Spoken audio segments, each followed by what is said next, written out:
Hi, today I'm going to show you how I make my version of Beet Kvass. So hi, my name is Sue. I love fermenting foods. When I first started on the carnivore diet, that's one of the things that I really missed.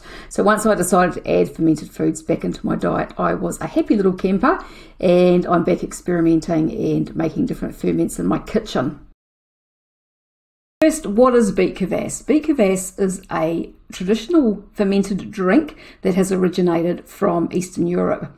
Traditionally, it was made with different grains, so things like rye or barley, or it was made with bread.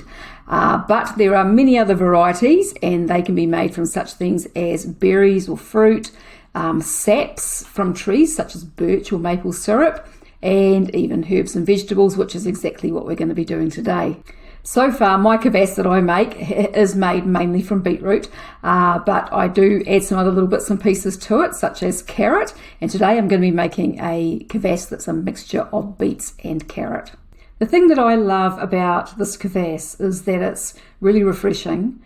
The sugars from the beets or the carrots are naturally consumed by the bacteria that form when the beets and carrots are fermenting, and so we're getting the benefits by drinking this of all those beneficial bacteria with some no doubt nutrition from the beets and the carrots, but without the fiber or any of the plant toxins that might be in those vegetables. My version of kvass is slightly salty and usually a little bit effervescent, and we love it with some sparkling water and a squeeze of lemon. So now let's get going, and we'll go and I'll show you how to make this kvass. It's super simple. Okay, so let's make some beet kvass. I'm using today some fresh ginger, and I have some organic beetroots. I have 1 stick of cinnamon. This is entirely optional, and I also have a lemon. And I've got some carrots as well, and some Celtic sea salt, and some water without chlorine. You need to make sure your water has no chlorine in it. Otherwise, your bacteria are not going to be able to ferment the beets and things, because the chlorine will kill the bacteria. So I'm slicing my ginger up here. I have grated the ginger in the past, but it tends to float to the top too easily. So I've taken to slicing it thinly, and I always put that in first because that's the smallest, kind of lightest stuff.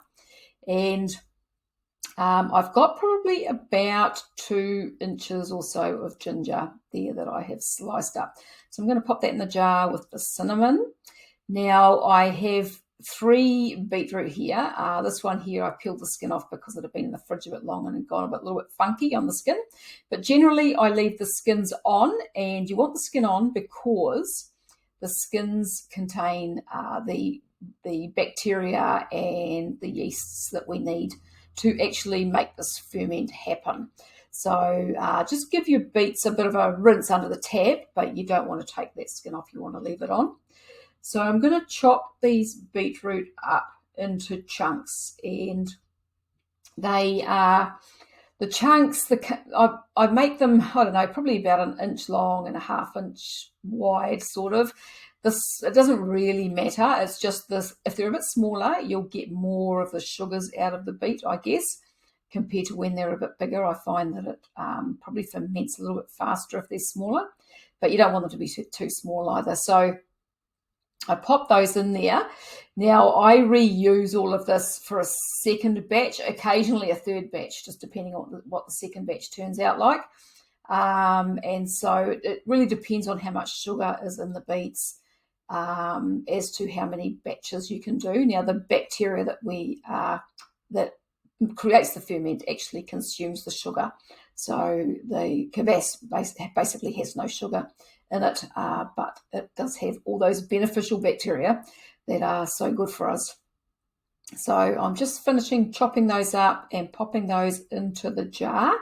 And then I am going to cut up my carrots as well. So I make sure that my beets and my carrots are organic because I don't want any pesticide residues on the skins or anything. And we will be growing our own beets and carrots this year. We've actually got some beets in the garden already growing, and we'll be putting more in soon once the weather actually eventually fines up and warms up here.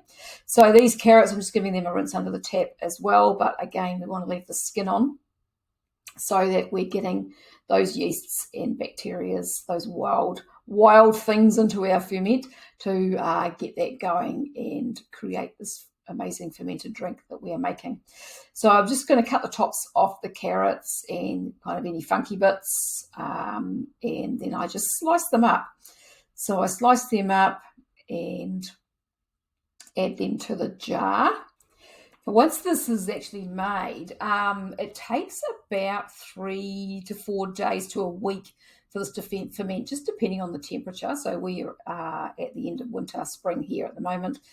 The weather's still pretty cold and yuck, so it's pretty close to a week, I guess.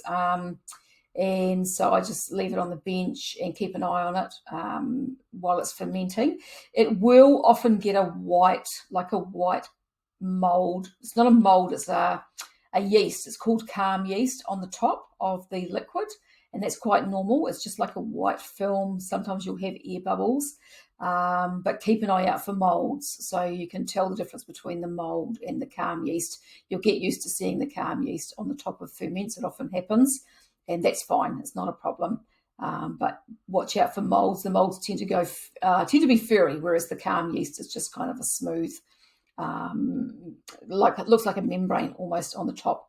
Now these carrots, I tend to cut the last pieces fairly big if I can. Sometimes I'll cut long pieces and place them on the top, and this is so that I can put a glass weight on there later and hold it all down and stop it from floating, because you don't want anything floating around the top if at all possible, because anything that's floating may actually cause mold. You don't want anything to be sticking out of the liquid. You want it to be under the brine.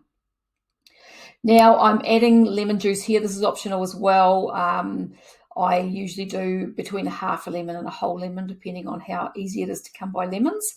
And the reason for adding the lemon is flavour, but also it changes the pH of the brine and just helps the ferment to happen a little bit faster. So I tend to add lemon to my kvass pretty much all the time if I can, and I just strain that through a little strainer to get rid of the seeds.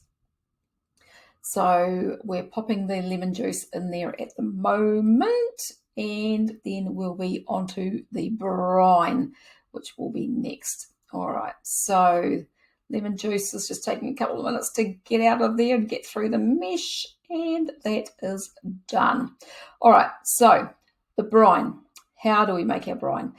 Now I use 1 teaspoon of salt to 1 cup of water. So here I have 4 cups of water, and I'm adding a tablespoon of salt, which is 3 teaspoons, plus 2 half teaspoons, which is 4 teaspoons of salt. And I want to mix that up. I'm not too fussy about it dissolving completely. It doesn't really matter because it will dissolve once it's in the ferment. So I get it a little bit dissolved, and then I actually pour it in. And sometimes it depends on how well packed my beets and things are in the jar. Sometimes I can get more than 4 cups of water in there, and sometimes it'll just be pretty much bang on the 4 cups. If it's more, I just add a bit more water. I don't bother adding more salt. It tends to be fine anyway. And so I'm just trying to get the last little bit of salt to dissolve in there, as you can see, and so I can pour the rest of that in.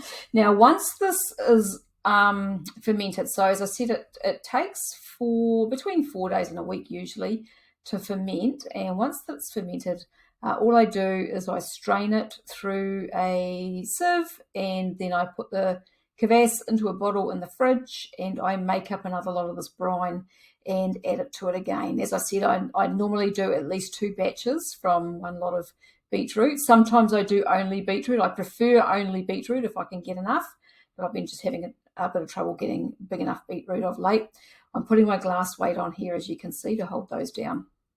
But the carrot gives it a different flavour, and so it's quite nice. And I'm just adding a little bit more water there, as you can see, to get the top it up and get the last little bit of salt there. And so, yeah, strain it and pop it into the fridge. Now, as you can see here, I'm using an airlock. The lid that I have for this jar, I can fit an airlock into. You don't have to do this, it's optional, but it just makes your results a little bit more consistent. If you haven't got an airlock, doesn't matter. just pop your kvass into a jar and keep an eye on the top of it. Make sure nothing's floating or going mouldy. And there I am having a drink of my last batch of kvass. It is pretty good. You can see this one's quite clear. Some of them are really dark, so it just depends on how much beetroot are in there.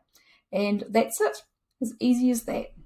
So it really is that easy. Fermenting is amazingly easy once you get your head around it. And although, we might have some fails from time to time, if you actually keep an eye on what you're doing, once you wrap your head around how this all works, it's really basic, and ferments are really forgiving, I find. So give it a go, see what you think. There are different versions of kvass around, and some don't use the salt.